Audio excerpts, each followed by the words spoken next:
Magandang hapon guys.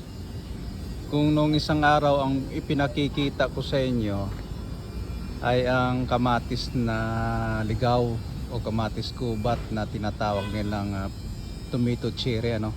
Ito naman ngayon yung pipino naman guys. Tingnan ang liit niya. Pipinong gubat din ito sabi nila. Ayan O diba?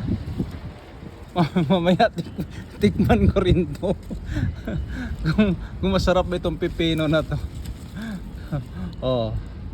Talagang pipino rin talaga siya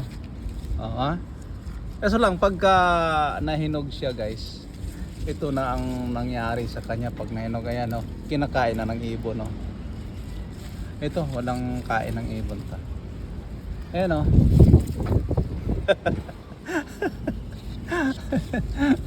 Nakakatawa lang siya kasi talagang pipino talaga kahit anong gawin mo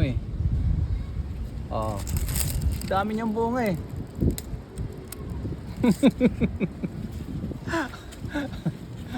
tikman nga.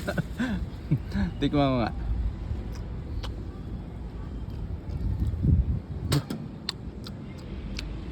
Hindi mo maintindihan ng lasa manamis na pipino din naman talaga ang lasa, kaya lang hinog tong kinain ko. Itong kayang pitasin ko nga tong hindi hinog. Kung talagang pipino baka malason tayo nito, hindi naman siguro.